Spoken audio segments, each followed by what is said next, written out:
자, 그리고 원자력과 관련해서는 정말 다양한 오해들이 있는데요. 우리나라는 안전하게 잘 관리를 하고 있는 국가겠죠? 네, 그건 맞습니다. 네. 우리나라는 정말로 핵을 안전하게 원자력 발전 안전하게 하는 모범 국가인데 네. 그리고 이제 탈원전 때문에 조금 흐트러지긴 했지만 다시 안전하게 해서 정말 우리 국민 여러분 걱정 안 하셔도 좋고요. 그리고 정말 선진 기술입니다. 그런데 그게 이제 사장될 뻔하다가 이제 이번 정부에 들어서 그건 굉장히 좋은 소식이죠.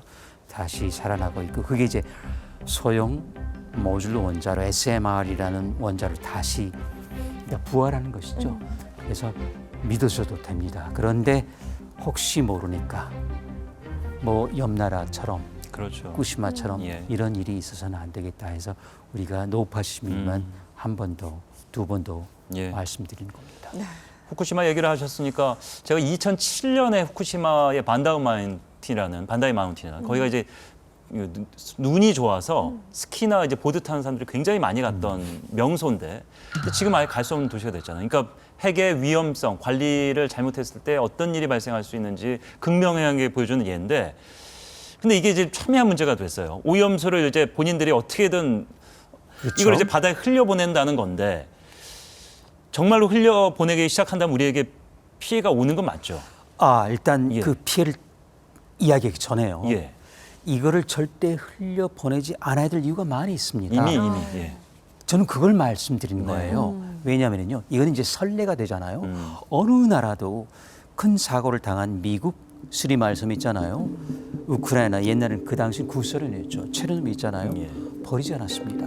미국 같은 경우에 오염수가 9,000톤 나왔거든요. 아이다호라는데 보관하고 있어요.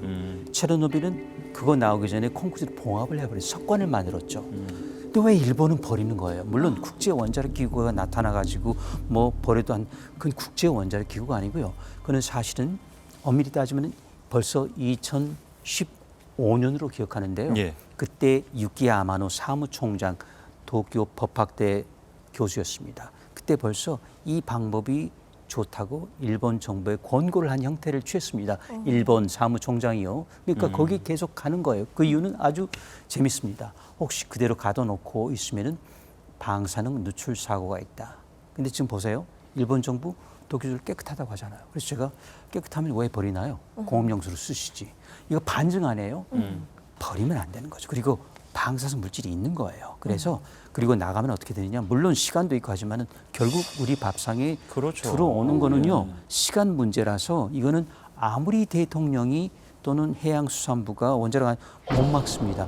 천재가 10,000명 모였으면 못 막아요. 그래서 저는 이거를 버리기 전에 막아야 되고 이건 투기 수준이란 말이죠. 양이 많습니다. 그래서 막아야 되는데 다행히 그쪽에 문제가 생겨가지고 자꾸 방류 시점이 미뤄지고 있어요. 4월 이야기했죠. 6월 이야기했죠. 지금 그 주요 7개국 정상회담 히로시마에서 넘어갔어요. 그럼 보면은 우리가 아직 시간이 있다. 절대 그래서 버리게 해서는 안 된다는 거죠. 그러니까 자궁에 치러야 될 대가를 그러니까요. 태평양이라는 국가, 그 저기 사모아 섬 그리고 존스턴, 뭐 마샬제, 비키니 섬 그 주민들은 벌써 60년 넘게 그 수소탄, 원자탄 때문에 지금도 앓고 기니피그가 됐단 말이죠. 그렇죠? 네. 이제 겨우 회복하고 있고 2세, 3세가 자라고 있어요. 근데 지금 일본이 네. 테러를 하는 것이죠. 앞으로 이제 비슷한 얘기를 어디서 하게 되거나 방송에서 우리 석윤열 박사님이 했던 얘기 니네들이 깨끗하다고 하지 않았냐. 근데 왜 바다를 보이냐. 그냥 니네 인공호수 만들어서 거기 다 가두고 네. 수영도 하고 물고기도 아니, 키우고 공업용으로 쓰던지. 네. 네. 그렇게 할 수 있으면 해봐라. 그럼 우리가 그때 믿어주겠다. 이렇게 얘기해도 되는 거죠? 그렇습니다. 예. 네. 과연 그렇게 할까요? 자, 오늘 이렇게 정말 시간 가는 줄 모르고 핵과 관련해서 다양한 이야기 나눠봤는데요. 어느덧 보내드릴 시간이 됐습니다. 마지막 질문을 드리겠습니다. 이 시대를 살아가는 사람들이 앞으로 핵을 어떻게 활용해 나가길 바라시는지요? 네.